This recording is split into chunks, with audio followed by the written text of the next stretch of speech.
जिस तरह से हम प्यार का इजहार करते हैं और उसे समझते हैं उसके कई तरीके हो सकते हैं। इन सब में सबसे जरूरी है अपने साथी के प्यार की भाषा में बात करना। मैरिज लाइफ को पॉजिटिव और मजबूत बनाए रखने के लिए अपने पार्टनर की प्यार की भाषा सीखना बहुत जरूरी है, क्योंकि आपकी भाषा प्यार की भाषा से बिल्कुल अलग होती है। अगर आपका पार्टनर आपकी भाषा को नहीं समझते हैं तो अपनी भाषा में प्यार को बयां करना बेकार है। इसीलिए आपको अपने रिश्ते को कायम रखने के लिए पूरी कोशिश करनी चाहिए कि आप अपने पार्टनर के इमोशनल लव की लैंग्वेज को समझें। इस वीडियो में मैं आपको गैरी चैपमैन की book the 5 love language the secret to love that last से 5 टिप्स आपसे शेयर करूंगा, जिससे आप अपने पार्टनर को अच्छी तरह से समझ पाएंगे और बेस्ट लाइफ को एंजॉय कर पाएंगे। इससे पहले अगर आप इस चैनल पर नए हैं तो चैनल को सब्सक्राइब कर लीजिए ताकि आगे होने वाली सभी वीडियो से फायदा उठा सकें, और कमेंट करके हमें जरूर बताएं कि कौन सा पॉइंट इस वीडियो का आपको सबसे अच्छा लगा। तो चलिए शुरू करते हैं बिना किसी देरी की। नंबर 1, वर्ड्स ऑफ अफर्मेशन यानी कि सकारात्मक शब्द। अपने पार्टनर के लिए हमेशा पॉजिटिव और उन्हें अच्छा महसूस कराने वाले कमेंट करें। यह एक बहुत ही पावरफुल तरीका है प्यार जताने का, पर यह तारीफ दिल से होनी चाहिए, बनावटी नहीं। आपके पार्टनर को लगना चाहिए कि आप उनका तारीफ दिल से कर रहे हैं। अपने पार्टनर के बारे में अफर्मिंग वर्ड तब बोलें जब वो आसपास ना हो। ये शब्द उनके कानों तक पहुंच ही जाएंगे और वो ज्यादा खुश हो जाएंगी। या फिर अपनी सास को बताएं कि आपकी पत्नी कितनी अच्छी है। जब आपकी सास आपकी वाइफ को यह बताएगी कि आपने क्या कहा तो वो बढ़ा चढ़ा कर बताएगी और आपको और ज्यादा श्रेय मिलेगा। जब आपकी पत्नी मौजूद हो तो दूसरों के सामने उसके प्रति सकारात्मक शब्दों का प्रयोग करें। जब भी आपको किसी उपलब्धि के लिए सार्वजनिक सम्मान मिले तो यह सुनिश्चित कर लें कि आप इसे अपने जीवन साथी के साथ बांटें।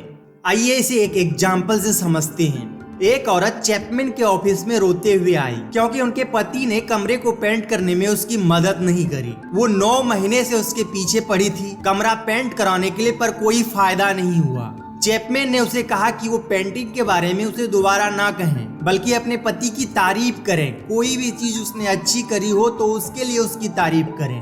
वो औरत उलझन में थी, पर उसने उसकी बात मान ली। 3 हफ्ते बाद उसने बताया कि यह पैतरा काम कर गया और वो समझ गई कि शब्दों से करी हुई तारीफ बहुत पावरफुल मोटिवेटर होते हैं।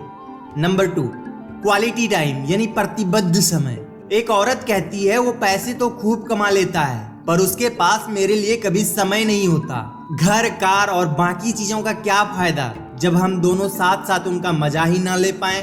क्वालिटी टाइम वो होती है जिसमें कम से एक पार्टनर किसी एक्टिविटी को करना चाहता है, दूसरा पार्टनर उस एक्टिविटी में भाग लेने के लिए तैयार हो और दोनों को ये बात साफ साफ पता हो कि वे एक्टिविटी क्यों कर रहे हैं। क्वालिटी टाइम की असली चाबी है अनडिवाइडेड अटेंशन। अगर ये आपके पार्टनर की प्यार की भाषा है तो वो चाहती है कि आप सिर्फ उसी के तरफ ध्यान रखें। यह काफी नहीं है कि हम एक साथ एक जगह पर हैं और वो क्वालिटी टाइम बन जाएगा। आपका 100% ध्यान अपने पार्टनर पर होना चाहिए और उसकी बातों पर। अगर वो क्वालिटी टाइम को अहम तरीका मानते हैं प्यार, आदर और चाहत का, कोई भी कन्वर्सेशन के बीच में रुकावट नहीं होना चाहिए। नंबर 3, रिसीविंग गिफ्ट यानी कि उपहार लेना। प्यार को दर्शाने का तरीका है गिफ्ट देना।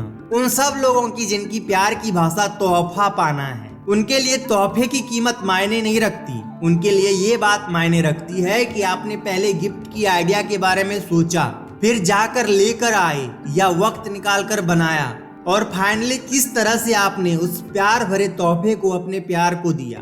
मटेरियल चीजों के अलावा द गिफ्ट ऑफ सेल्फ उन पर गहरा असर करता है। उनकी जिंदगी के इम्पोर्टेंट मोमेंट में आपका होना उनके लिए बहुत महत्व रखता है। तोहफा देना हर किसी को आसानी से या नेचुरली नहीं आता। इसीलिए अगर आपके पार्टनर की लव लैंग्वेज तोहफा लेना है तो आपको कौन सी, कैसी और कब तोहफा देनी है, अपने प्यार का इजहार करने के लिए उसकी स्किल आपको थोड़ी शार्प करनी पड़ेगी।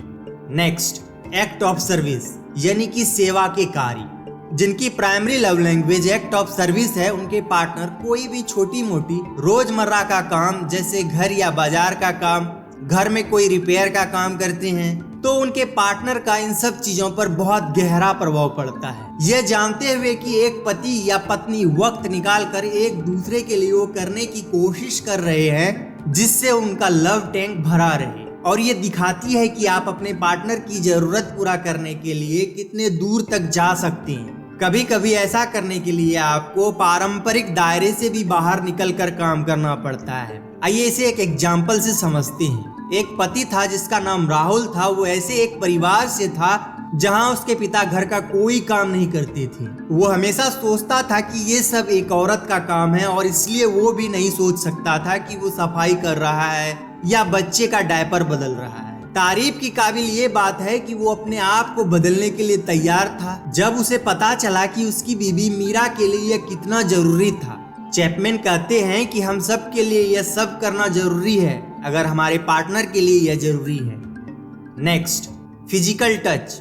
मुझे पता है कि फिजिकल टच का नाम सुनते ही बहुतों का कान खड़ा हो गया होगा, इसलिए मैं आपसे पहले ही क्लियर कर देता हूँ कि फिजिकल टच का मतलब सिर्फ वो नहीं होता जो आप सोच रहे हैं। फिजिकल टच एक बहुत अच्छा तरीका है अपनी इमोशनल और वैवाहिक प्यार को जताने के लिए। हाथ पकड़ना, किस करना, गले लगना एंड मेकिंग लव, ये सब तरीके हैं अपने इमोशनल लव को अपने पार्टनर तक पहुंचाने का। जिस पार्टनर की प्यार की भाषा फिजिकल टच है, उनको आपका एक छोटा सा टच भी ऐसा प्यार का एहसास दिला सकता है जो कोई शब्द नहीं कर सकता।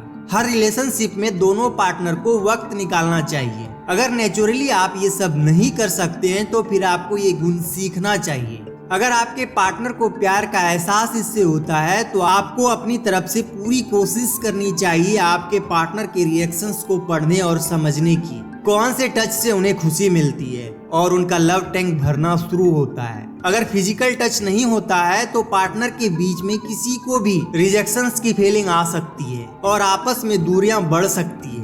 दोस्तों, इस वीडियो में बस इतना ही। आपको ये वीडियो कैसा लगा हमें कमेंट करके जरूर बताएं। वीडियो को लाइक करें, शेयर करें और चैनल को सब्सक्राइब कर लें। Thank you for watching.